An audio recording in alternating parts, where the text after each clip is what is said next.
হচ্ছে গুরবে গৌরচন্দ্রায় রাধিকায় সদালয় কৃষ্ণায় কৃষ্ণ ভক্তায় ভক্তায় নমঃ। আমি সর্বাগ্যে মধ্যে পরমার্থ পূজ্য পাবন চিত্তলীলা পরিশ্রম বিশ্বপাদ শিশুর ভক্তিগমন মধুসূদন গোস্বামী শিশুর গুরু মহারাজের অভয় পাদ পদ্মা শঙ্কর শাস্ত্র ধর্মতি নিবেদন করে তার রহিত কৃপা আশীর্বাদ প্রার্থনা মধ্যে শিক্ষা গুরু এই অভিন্ন গুরুপাদ পদ্মা শিশুর ভক্তি কুমুদ সন্ত গোস্বামী মহারাজের অভয় পাদ কৃপা আশীর্বাদ প্রার্থনা উপস্থিত শ্রীপাদ ভক্তি রক্ষক নারায়ণ গোস্বামী মহারাজ, অন্যান্য সমস্ত ত্রিলঙ্গীপাদগণ, বৈষ্ণববৃন্দ, সজ্জন মণ্ডল, মাতৃবৃন্দ সকলে অন্তর্গত অভিবাদন গ্রহণ করুন। আমরা আজকে এই যে স্থানে উপস্থিত হয়েছি সেখানে শ্রী জয়দেবের পাঠ। এই স্থানটি জয়দেব গোস্বামী এখানে এসে নারায়ণের যে আবির্ভাব হবে প্রেমবন্যায় জগৎকে ভাসাবেন তিনি, তার অগ্রেই শ্রী জয়দেব গোস্বামী এখানে উপস্থিত হয়ে সেই প্রেমের যে অংশ তিনি গ্রহণ করবেন, প্রাপ্ত হবেন, তার গৌরহরি কৃপা সেই জন্য এসে এসেছেন। তিনি রাম প্রভুপাদ ভক্তি সিদ্ধান্ত সরস্বতী গোস্বামী তিনি বলেছেন, তার বাণীতে রয়েছে যে জয়দেব গোস্বামী মহাপ্রভুর যে আবির্ভাব হয়ে প্রেমবন্যায় বিশ্ব প্লাবিত করবেন তার সংকেত দিয়ে গিয়েছিলেন জয়দেব গোস্বামী। জয়দেব গোস্বামীর গীতগোবিন্দের প্রথম শ্লোক হচ্ছে মেঘ হই মেদুরমম্বরম বনভুব শ্যাম সমাল দুময়ী নক্তং ভীরুরয়ং রাধে তমেব তমিদ্বাং গৃহং প্রাপয় ইচ্ছাং নন্দন নির্দেশিতর চরিতয়োর প্রত্যর্থ কুঞ্জদ্রুবং রাধা মাধবয়োর জয়ন্তী যমুনা কুলি রহক্কলয়। একদিন নন্দ বাবা সব গাভী নিয়ে বনে গাভী চড়াচ্ছে, এমন সময় সন্ধ্যা হয়েছে আর মেঘ হয়ে গেছে আকাশে, খুব অন্ধকার মেঘ, ঝড় উঠেছে। কৃষ্ণ কোলে রয়েছেন, কৃষ্ণ ভয়ে কেঁদে উঠছেন নন্দ বাবার গোলা ধরে। তো এদিকে গরু গাভী এদিকে ওদিকে ছুটাছুটি করছে, মেঘ উঠেছে, ঝড় উঠছে, এদিকে যখন ছেলে কোলে আছে, ছেলে ভয় করে কাঁদছে, কি করবেন ঠিক করতে পারছেন। এমন সময় তাকিয়ে দেখছেন রাধারানী আসছেন সেই পথে। ওই কল্পে রাধারানী বড় ছিলেন, কোনো কল্পে রাধারানী বড় থাকেন, কৃষ্ণ ছোট হন, আবার কোনো কল্পে কৃষ্ণ ছোট হন, রাধারানী কৃষ্ণ বড় হন, রাধারানী ছোট হন। সেই কল্পে যে সেই কল্পেরই যা বর্ণনা করেছেন গীতগোবিন্দে। রাধারানী একটু বড় ছিল, কৃষ্ণ ছোট ছিল, কোলে ছিল। তখন মেঘ হইল মেদুর মরম, মেঘ দ্বারা আকাশ অন্ধকার আচ্ছন্ন হয়ে গেছে। শ্যামা বনভূব শ্যামা তময়ী ধুময়ী রক্ত, বনভূমি কালো, তোমাল গাছ, তোমাল গাছের রংটা কালো, গাটা কালো থাকে, বুঝলে তমালের কালো রং, আর এদিকে মেঘ কালো হয়েছে। আর বেশি বনভূব শ্যামা স্তমালয়ী ধুময়ী রক্ত, এ বৃক্ষের দ্বারা রাত্রি হয়ে গেছে, রাত্রি অন্ধকার। তখন কৃষ্ণ কাঁদছে, নন্দবাবা বলছে মেঘই রক্ত ভীরু রায়ং, এই অত্যন্ত ভয়ে কাঁদছে কৃষ্ণ। ভীরু রায়ং রাধে তমগ তমিদং গৃহং প্রাপয়, এ রাধে কৃষ্ণকে নিয়ে ঘর পাঠিয়ে দাও। এই বলে কৃষ্ণকে রাধারানী কোলে দিয়ে দিল। ইচ্ছাং নন্দ নির্দেশিত চলিত পত্রদ্ধ কুঞ্জ, নন্দ বাবার আদেশে রাধারানী কৃষ্ণকে কোলে নিয়ে একটু গিয়ে কৃষ্ণ কিশোর হয়ে গেলেন।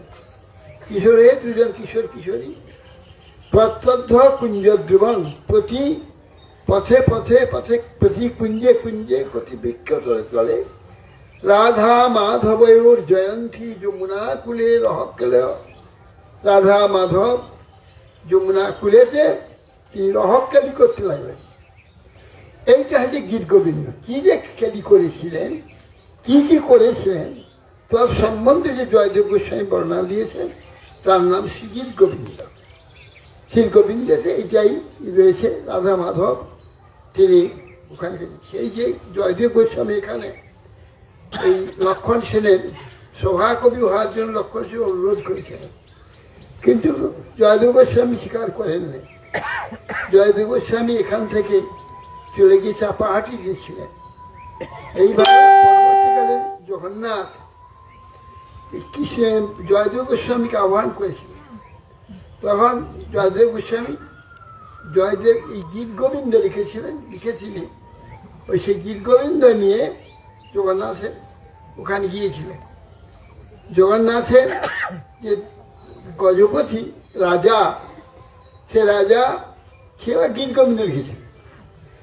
এখন সে বলছে না, আমার গীত গোবিন্দটা এখানে প্রচার হবে। তখন জয়দেব গোস্বামী বলছে, আমি যে কষ্ট করে এলাম কি হবে? তখন সকল পান্ডারা মিলে তখন যুক্তি করে যে কাজ করে যায়, জগন্নাথকে দিয়ে দেওয়া হোক দুইটা গীত গোবিন্দ। জগন্নাথ যেন স্বীকার করবে, সেইটা জগতে প্রচার হবে। রাত্রে জগন্নাথের চরণে ওই দুটি গীত গোবিন্দ রেখে দেওয়া ছিল। সকালে গিয়ে দেখে না, জয়দেবের গীত গোবিন্দ জগন্নাথের পক্ষে রয়েছে। তখন রাজা গুচ্ছিত হয়ে পড়লেন, রাজা কাঁদতে লাগলেন। তখন জগন্নাথ পরে বললেন, আচ্ছা রাজার একটা শ্লোক আমার গীত গোবিন্দের আগে লাগা পড়েছে, সেই জন্য ওই গীত গোবিন্দ জয়দেবেরটাই স্বীকার করেছে। জয়দেবের গীত গোবিন্দে একটি কথা আছে, সুমার গরল খণ্ডলং মম শিরসি মণ্ডলং দেহি পদ পল্লবং মুদারং। এই লেখাটা জয়দেব গোস্বামীকে লিখতে যখন এই কথাটা আসছে, রাধারানী অভিমানী হয়েছেন, সেই জন্যে কৃষ্ণতার মান ভাঙাবার জন্যে তার কাছে এসে লিখছেন, স্মর গরল খণ্ডলং, স্মর প্রেম যে গরল ক্রোধ হয়েছে, মান হয়েছে আমার প্রতি, এটা খণ্ডন করুন। স্মর গরল খণ্ডন, তাই কিসের খণ্ডন? মম শিরসি মণ্ডলং, আমার মস্তকে এই পদে বললো, এটা বলতে যাবেন। ভাবলি এ কি, এটা কি লিখছি আমি? আরে আমি তো ভগবানের দাস, আর একজন সেবিকার চাপা আমার আধার যদি মাথায় তুলল, আরে এটা কি করে লিখে যাবো? তিনি সব গীত গোবিন্দ রেখে স্নান করতে চলে যাবে। কৃষ্ণ স্বয়ং সঙ্গে সঙ্গে জয়দেব হয়ে ফিরে এসে বলছে, পদ্মা আমাকে দিয়েছ, প্রসাদ দিয়েছ, আমি খেয়ে নেবো। না, এখনো ভোগ হয়নি, কি প্রসাদ আপনি একটু ফিরলেন কেন? শরীর ভালো না, আমি স্নান করবো না। তাহলে না, আমার গীত গোবিন্দের পদ অসম্পূর্ণ রয়েছে। কখনো পদ লিখতে অসম্পূর্ণ লিখে কোথাও যেতে নেই। আমি চলে গেছিলাম, সেই জন্য আমার স্নান হলো না, তুমি আমার পত্র দাও। গীত গোবিন্দ পাতাগুলো নিয়ে এলেন, আর নিজে কলম নিয়ে নিজে হাতে লিখলেন, স্মর গরল খণ্ডলং মম শিরসি মণ্ডলম। এই পর্যন্ত জয়দেব গোস্বামী লিখেছে, আর লিখতে পারেননি। বলে আমি ভগবানের মাথায়, আমি ব্যক্তি সেবকের চরণ দিয়ে, ভগবানের মাথায় সেবকের চরণ দিয়ে লিখতে পারেননি। কৃষ্ণ নিজে করলে ওইখানে নিজে হাতে লিখলেন, দেহি পদ পল্লবম মুদারম, হে উদার পল্লব। রাধারানী আরে গেলাম পল্লব, দেহি পল্লবম মুদারম, দেহি পদ পল্লবম মুদারম স্বর্ণাক্ষরে কৃষ্ণ নিজে লিখে এসেছে যে ভক্তের পদকে মস্তকে ধারণ করে। হরে কৃষ্ণ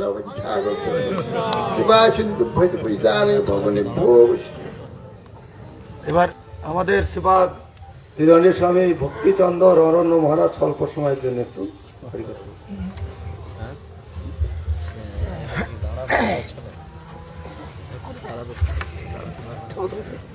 ओम अज्ञानतिमिरान्धस्य ज्ञानाञ्जनशलाकया चक्षुरुन्मीलितं येन तस्मै श्रीगुरवे नमः।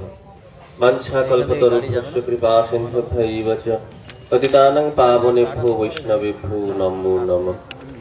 नमो महावदन्नाय कृष्णप्रेमप्रदायते कृष्णाय कृष्णचैतन्यनाम्ने गौरतिसे नमः। श्रीकृष्णचैतन्य प्रभु नित्यानन्द श्री अद्वैत गदाधर श्रीवासदि श्री गौरभक्तवृन्द। हरे कृष्ण कृष्ण कृष्ण हरे हरे, हरे राम राम राम हरे हरे। আমি সর্বাগ্রে মদীয় গুরুপাদ পদ্মং বিষ্ণুপাদ অষ্টোত্তর শতশ্রীষ্ঠ ভক্তি জীবন আচার্য গোস্বামী শিল গুরু মহারাজের আতুল চরণে অনন্ত কোটি সাষ্টাঙ্গ দণ্ডবৎ প্রণীত নিবেদন করি তিনি আমাদের সকলের প্রতি প্রসন্ন হয়ে কৃপা দৃষ্টি দান করুন।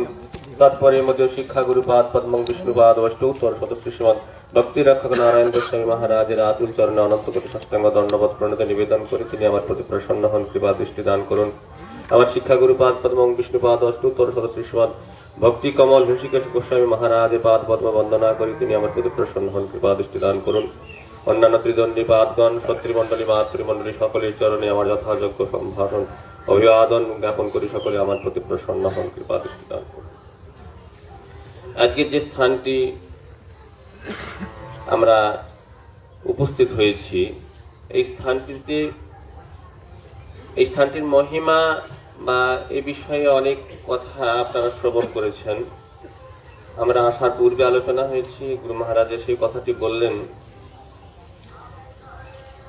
যাকে ঘিরে এই স্থানটির মহিমা শ্রী জয়দেব গোস্বামী তিনি অতিমর্ত চরিত্র, তার কথা, তার লেখনী আমাদের বোঝার যোগ্য নয়। একবার জয়দেব গোস্বামীর গীত গোবিন্দ সম্বন্ধে বলতে গিয়ে আমার গুরুপাদ পদ্ম বলেছিলেন যে গীত গোবিন্দ আস্বাদনের ক্ষমতা আমাদের নেই, আমাদের তো নাই। সাধারণত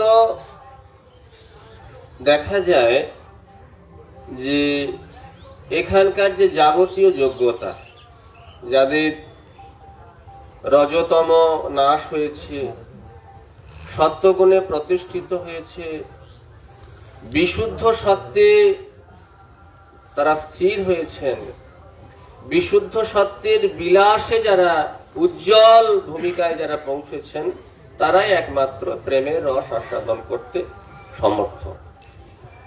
তাহলে যারা ওই অবস্থায় পৌঁছেছেন, গুরু মহারাজ এই কথা বলতে গিয়ে এই কথাগুলি বলেছিলেন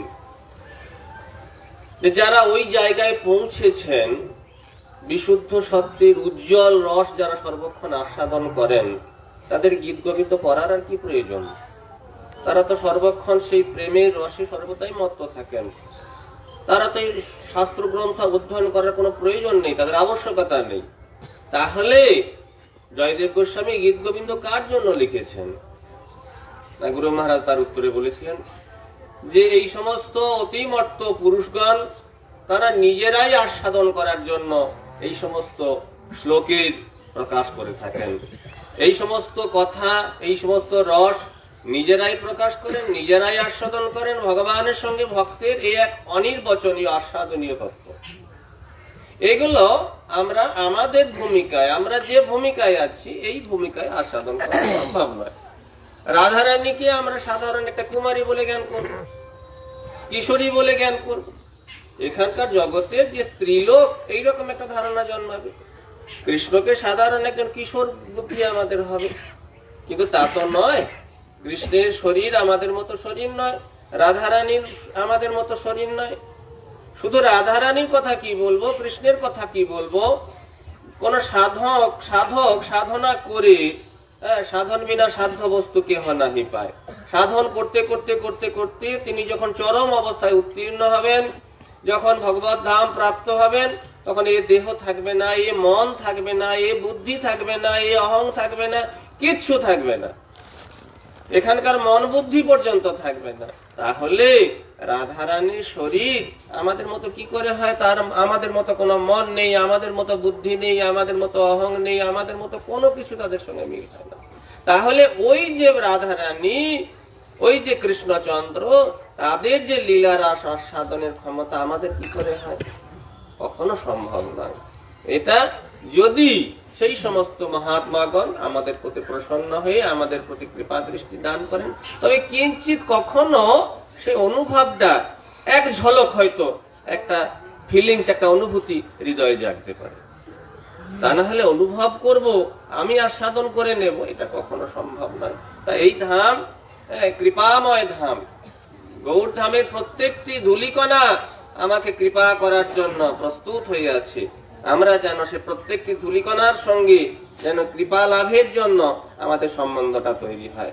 গৌরধাম কখনো কোনো বিন্দু একটা ধূলিকণা পর্যন্ত অপ্রাকৃত নয়, প্রত্যেকটি ধূলিকণা অপ্রাকৃত।